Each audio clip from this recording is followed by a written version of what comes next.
On have been knocking it out of the park this year, first with the Cloud Runner 3, their stability trainer, and now with the ON Cloudmonster 3. Now if you just look at the specifications on paper, it looks very similar to the ON Cloudmonster 2. The stack height is the same, the drop is the same, the weight is almost identical, and they both use ON's Helion cushioning and speed plate throughout the midsole. So at first glance you might think it's just a small cosmetic update, but once you actually put the Cloudmonster 3 on your foot, you start to realise that On have made some subtle changes here that completely change how the shoe transitions, how flexible it feels through the forefoot, and how smooth the ride actually is when you're walking or running. The Cloudmonster 2 was known for having a fairly firm and structured ride, largely because of CloudTec pods combined with the speedboard plate running through the midsole. The combination made it very stable and very predictable, but for some it also felt a little bit rigid when you were moving through the gait cycle. So with the Cloudmonster 3, On have tried to refine that ride by introducing the new Triple-Air CloudTec construction, making the forefoot slightly more flexible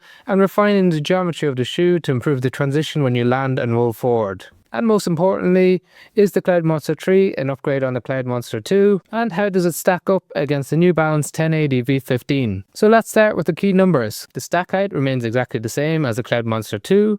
You're getting 35mm in the heel and 29mm in the forefoot, which gives you a 6mm drop. Weight also stays almost identical. We're looking at 295 grams in a size 9 men's US, which means that it still remains as a max stack daily trainer rather than a lightweight running shoe. The fit also remains quite similar. Like the Cloudmonster 2, the 3 has a true to size and length, but has a slightly wider forefoot, making it more forgiving for those of you with a wider foot. So if you like the fit of the Cloudmonster 2, I think you're really going to enjoy the Cloudmonster 3's subtle changes. Now where the changes start to begin is in the midsole and the cushioning feel. The Cloudmonster 2 used the firm Helion midsole with large CloudTec pods, which gave the shoe a very distinctive ride. It felt quite structured and slightly mechanical, particularly when you were landing on the heel and rolling forward.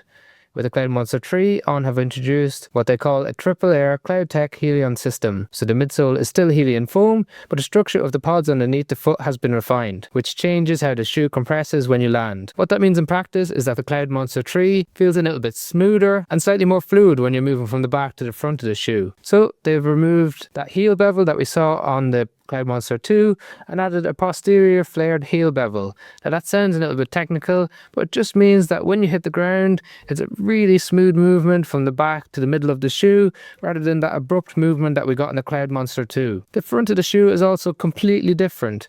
We have a much more aggressive forefoot rocker, which means that you have a very smooth transition to the toe-off phase of the gait cycle. It's really fun to walk or run in as it gives you a nice smooth transition. It is actually more flexible in the forefoot than the stiffer forefoot that we saw in the Cloudmonster 2, but it has much more toe spring, making it less ideal for some medical conditions, which we'll touch on later on. So a much more aggressive geometry overall and a completely different feel underneath thanks to the redesigned CloudTec midsole. Another thing that's changed is the overall stability of the Cloudmonster platform. Even though this is technically a neutral shoe, it actually feels quite stable underfoot. You still have mild sidewalls on the heel and the midfoot, but the base of the shoe around the heel is wider than what we saw on the Cloudmonster 2.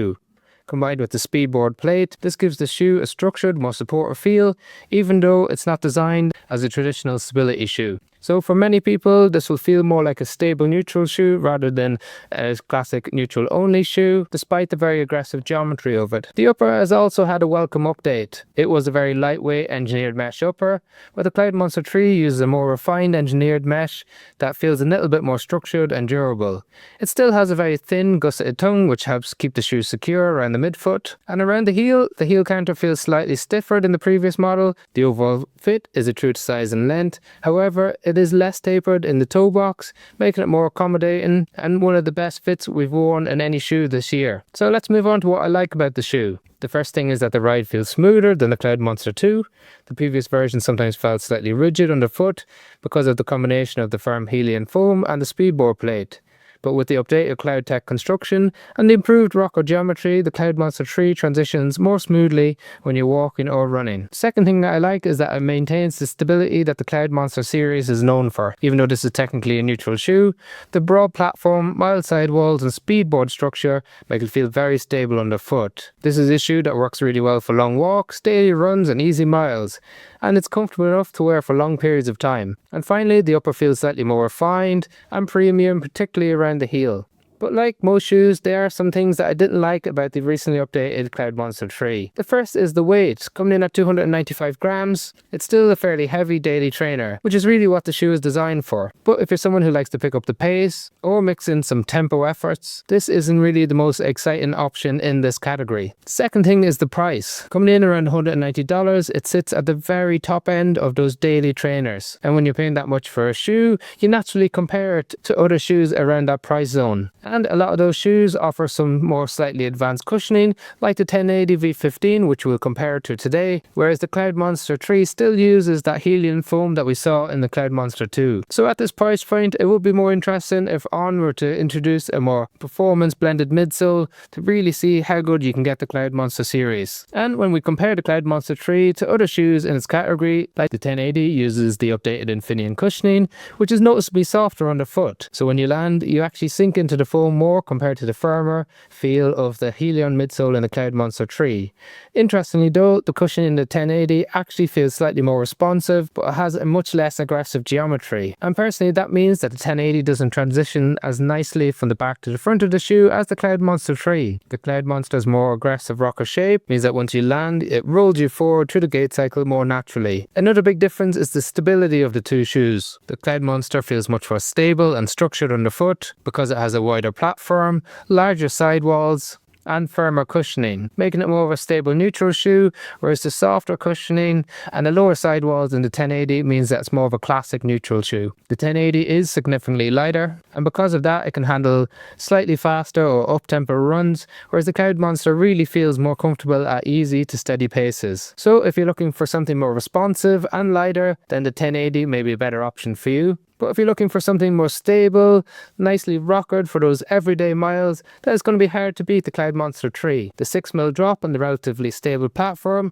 is going to do a lot of good things for people who wear it. Because it has a firm midsole and stable base, it can be helpful for people who want a neutral shoe that doesn't feel overly stable. The moderate drop and the rocker geometry can be really beneficial for those who want to reduce the demand placed on their Achilles and their calf muscles. However, the flexible forefoot combined with the high level of toe spring in this shoe makes it less appropriate for those of you with big toe arthritis or sensitivity around the ball of the foot. So overall, the Cloudmonster 3 isn't a complete redesign, but a refinement of the previous two models combined. It leans into the same stack and the same drop and the same stable platform, but improves the smoothness of the ride and the overall transition when you move forward. So if you like the Cloudmonster 2, I think you're probably going to like the changes in the Cloudmonster 3. But if you're looking for a softer, lighter, more performance-orientated update, then this isn't for you. If you found this review interesting, we do have a monthly newsletter giving you updates of the latest shoe releases and what shoes we can find on sale at the moment. There's a link to subscribe in the description below.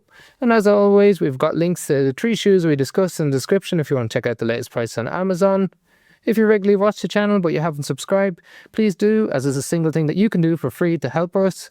And otherwise, thank you very much for watching.